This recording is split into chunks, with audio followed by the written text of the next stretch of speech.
बांधवी स्वामी मो झिया सामुका कौन माँ मंगल दर्शन सारी आज फेरी आसी ना ना ना से माँ मंगला दर्शन पाई जाइछि जे ए जैसे फेर नांती से कौन कहल से मंगल दर्शन पर जाए एजाए राजस्व आसनी हाँ ठीक अच्छे चिंता करिबार आवश्यक नहीं मो सेनापति दिग्विजय सिंह सहित परामर्श करी मंगल मंदिर जीवर व्यवस्था करुछि। हाँ हाँ ठीक अच्छी सेनापति दिग्विजय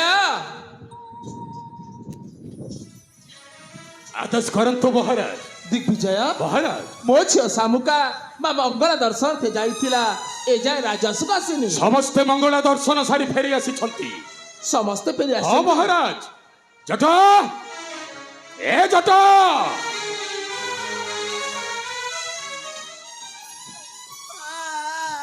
अबे कौन है छी अबे काई पाई कांदु छु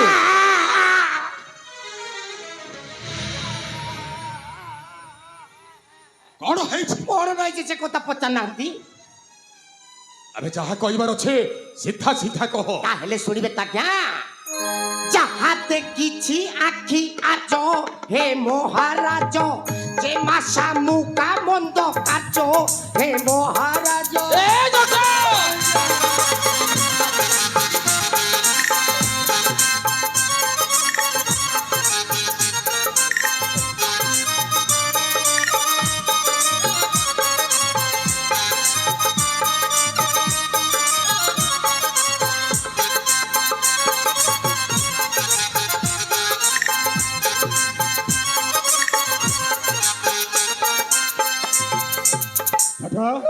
अरे जेमा देई तो जाइथिले मंगला मंदिर मां मंगला को दर्शन करबा पाई हेले मंदिर जाई एमेथि की खराब काम करिछन की खराब काम करछंती मंगला मंदिरे जाई आम जे मा महादेई अबे कौन करथे से कथा कह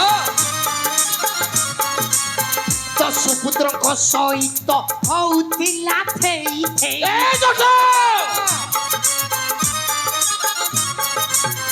ओही पाकु लागुछि लाज हे महाराज जाहा देखिछि आखि आजो हे महाराज जटा भाबिछि दे कहछु तबे जदि ए कथा मिथ्या प्रमाणित हुए ता तो परिणाम कोन हम जानछु कौन हबा क्या तो गंडीर मुंडटा अलगा हबाबे आउ जदि कथा सत्य बोली प्रमाणित हेले किछि हेबो नाही हैं बड़ घर बड़ घुमर कथा निज झियर कथा कोन हबो ना सेनापति समस्त का बने अछि सामुका यदि भूल कार्य करिछि तार तार स्थान नाही एकासी राज्य रे आपण राज्य सिंहासन ऊपर बसिकी काहार विचार करू नाहंती एटा निज घर कथा पुनी निजर झियर कथा केमिति विश्वास करिबा तो तो विश्वास लागनी नाही नाही सत्य सत्य त्रिबार सत्य कहूछि सामुका यदि भूल कार्य करिछि तार तार स्थान नाही एकासी राज्य रे हेले डाकंतु आपणको गुणवती झियकु आ पचारी की बुझंतु कोउ दिग पानी कुआरे टलमल करी जाऊ निश्चय नहीं कि पचारे बुझिनबी वेदमती शीघ्र सामुका गुडाका सम्मुख महारा ए सामुका सामुका ए सामुका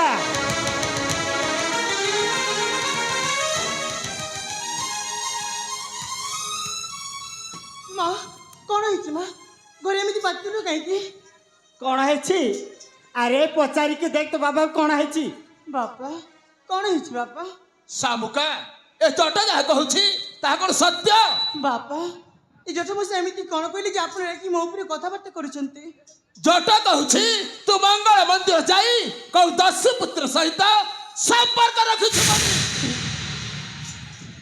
हे भगवान मु कौन कहली ना ना जेमिति हेले मते सतमे जो केटे खर्चबा कहबो बापा मु मां मंगला मंदिर को दर्शन करबा जाइतिली सत हेले मु को दर्शी पुत्र सहित ना बाबा ना ए जटा मो सम इच्छा कहजंती बाबा जटा मो सम इच्छा कहजंती अबे जटा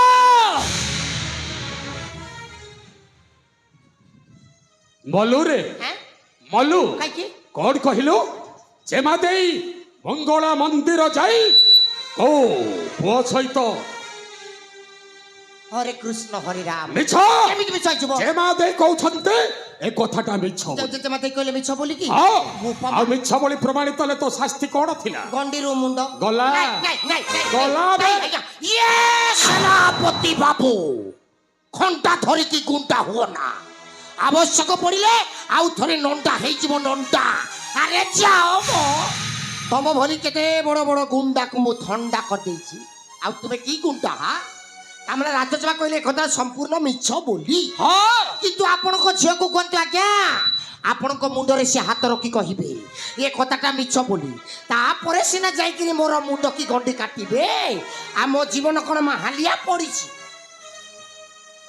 ଶାମୁକା ବାପା ତୁ ତ ଏପରି ଭୁଲ କାର୍ଯ୍ୟ କରିନୁ। ନା ବାପା ତେଣୁ ତୋ ବାପାର ମୁଣ୍ଡରେ ହାତ ରହି କହିଦେ ଏ ଜଟ ଯାହା କହୁଛି ସମ୍ପୂର୍ଣ୍ଣ ମିଥ୍ୟା ବୋଲି। ବାପା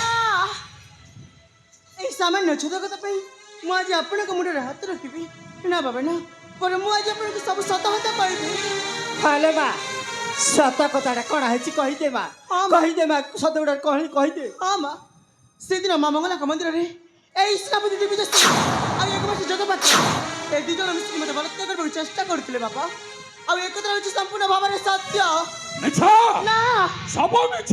ନାଇଁ, ମୁଁ କେତେବେଳେ ଯାଇଥିଲି ମଙ୍ଗଳା ମନ୍ଦିର? ସେଦିନ ତମେ ନାଇଁ ନାଇଁ କେତେବେଳେ ଯାଇଥିଲି? ସେଦିନ ତମେ ଏ ଜଟ ଆଜ୍ଞା? ମତେ ଦେଖିଛୁ? ନା ନାଇଁ ନାଇଁ ମଙ୍ଗଳା ମନ୍ଦିର ଯିବାଟା ମତେ ଦେଖିଛୁ? ମୁଁ ଏଇନେ ଆପଣଙ୍କୁ ଦେଖୁଛି। ମହାରାଜ ଆପଣ ଆଦେଶ ଦେଲେ ସ୍ୱୟଂବର କରିବା ନିମନ୍ତ୍ରଣ ଘେରିକି ଯାଅ। ମୁଁ ତ ନିମନ୍ତ୍ରଣ ନେଇକି ଗଲି ରାଜକୁମାର ମାନଙ୍କ ପାଖକୁ।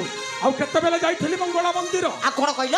ମୁଁ ତମକୁ ଟଣା ଉଠରା କରିଥିଲି? ସେଦିନ ମା ମଙ୍ଗଳାଙ୍କ ମନ୍ଦିରରେ ତମେ ମୋତେ ଆଉ ମୋ ସାଙ୍ଗମାନଙ୍କୁ ଟଣାଟା ଏ କରିଥିଲ। ରାମେ ରାମେ ଡାହା ମିଛ। ତୁମେ କହିଲ ଜଟ ମଉସା ଆମେ ମନ୍ଦିର ପହଞ୍ଚି ଯାଇଛୁ, ତମେ ଏ ପାଖେ ଚକିକି ରୁହ, ଆମେ ମନ୍ଦିର ଭିତରେ ଯାଇକିରି ପୂଜା କରିବୁ। ସେ ମନ୍ଦିର ଭିତରେ ଯାଇକିରି ପୂଜା କଲ କି ଗଜା କଲ ମତେ କ'ଣ ଜଣା। ଆଉ ଶେଷରେ କହିଲେ ମୁଁ ତୁମକୁ ଟଣା ଉଠା କରିଥିଲି। ଏ ମା ଜଗତଜନନୀ ମା ଲୋ ଦୁର୍ଗା, ମୁଁ ଯଦି ରାଜଜମା ଉପରେ ଯଦି ଖରାପ ଆଖି ଦେଖିଛି ହେଲେ ମା ଆଉ ଗୋଟେ ମୋର ଗୋଡ଼ ଛିଣ୍ଡି ଯାଉ। ବୁଝିପାରୁଛ ଜଟ, ମୁଁ ବୁଝିପାରୁଛି। ଶାମୁକା ତୋର ଗୋଟିଏ ମିଛକୁ ଲୁଚାଇବା ପାଇଁ ତୁ ତୋ ବାପା ସମ୍ମୁଖରେ ବାରମ୍ବାର ମିଥ୍ୟା ବାଜି ଚାଲିଛୁ। ଶାମୁକା ସତ କଥା କ'ଣ ଖୋଲିକି କହିଦେ, ତୋତେ ତ ବାପାର ନିୟମ। ବାପା ମୁଁ କ'ଣ କହୁଥିଲି କି ମାନେ ଏ ବା କ'ଣ ହଉଛି ତୋର?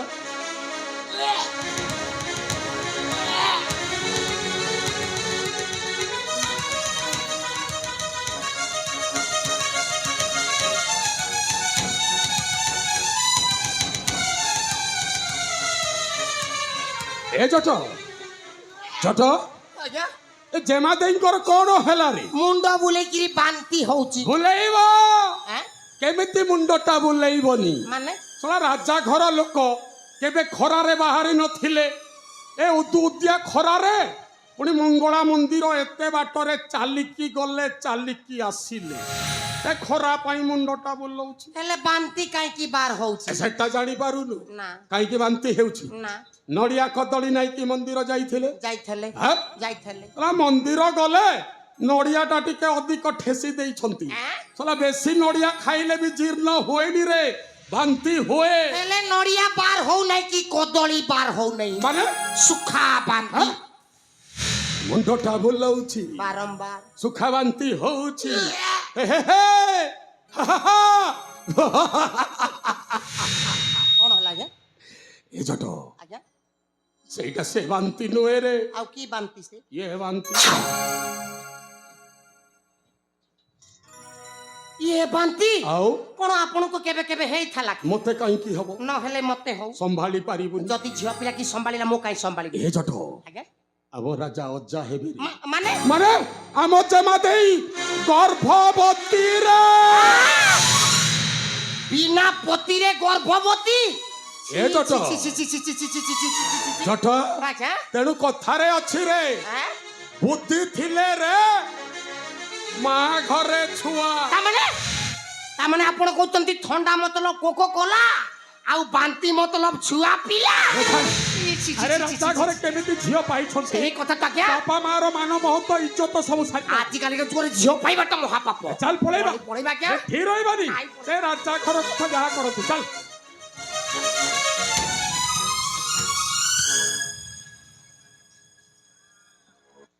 ଶାମୁକା ମୁଁ କ'ଣ ଶୁଣୁଛି ଶାମୁକା? ଆରେ ତୋ ମା ତୋତେ 10 ମାସ 10 ଦିନ ଗର୍ଭରେ ଧରି ଜନ୍ମ କଲା, ଆଉ ମୁଁ ତୋର ସବୁ ଚିତ ପୂରଣ କରୁଥିଲି ବୋଲି ଶେଷରେ ମୋ ମୁହଁରେ କାଲିମା ବୋଲି ଦେଲୁ। ଭଲ କରିଛୁ ତୁ ନା, ବହୁତ ଭଲ କରିଛୁ। ବାପା ମୁଁ ମାନୁଛି ବାପା, ମୁଁ ବହୁତ ବଡ଼ ଭୁଲ କରିଛି। ସେଦିନ ମା ମଙ୍ଗଳା ମନ୍ଦିରକୁ ଦର୍ଶନ କରିବାକୁ ଯାଏ ମୁଁ ଗୋଟେ ଦର୍ଶୀ ପୁଅକୁ ଭଲ ପାଇ। ହେଲେ ବାପା ଆପଣ ତ ମୋ ବାହାଘର କରିଥାନ୍ତେ ନା।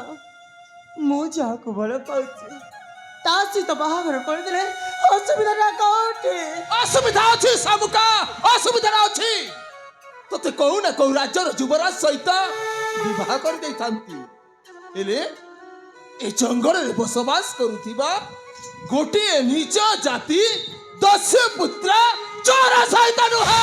ବାପା ସତରେ ବାପା ମୋର ବହୁତ ବଡ଼ ଭୁଲ ହେଇଯାଇଛି, ଯୋଉ ଭୁଲର କ୍ଷମା ହିଁ ନାହିଁ।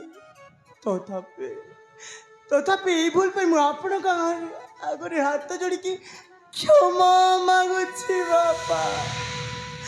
ଦୟାକରି ଏଇ ଭୁଲ ପାଇଁ ଥରୁଟିଏ ମାତ୍ର ମତେ କ୍ଷମା କରିଦିଅନ୍ତୁ ଶାମୁକା, ବାପା। ତୁ ଯୋଉ ଭୁଲ କରିଛୁ ନା, ସେ ଭୁଲର କ୍ଷମା ହିଁ ନାହିଁ ଲୋ ବାପା ଏହି ଶାମୁକା।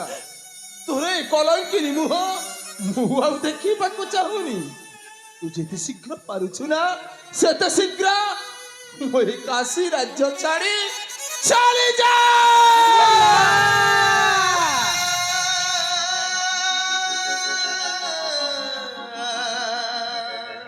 କଣ କହିଲେ ବାପା? ଏ କାଶୀ ରାଜ୍ୟ ଛାଡ଼ି ଚାଲି ଯିବେ ମୁଁ? ଯିବି କୋଉଠିକି? ରହିବି କୋଉଠି? ବାପା ଆପଣ ତ ହିଁ ତୁମର ସବୁ କିଛି। ପିଲାଟି ଦିନରୁ ଆପଣଙ୍କ ହାତ ଧରି ବାଟ ଚାଲିବା ଶିଖିଛି। ଏ ଦୁନିଆ କଣ ଭଲ ଭାବରେ ଜାଣିନି।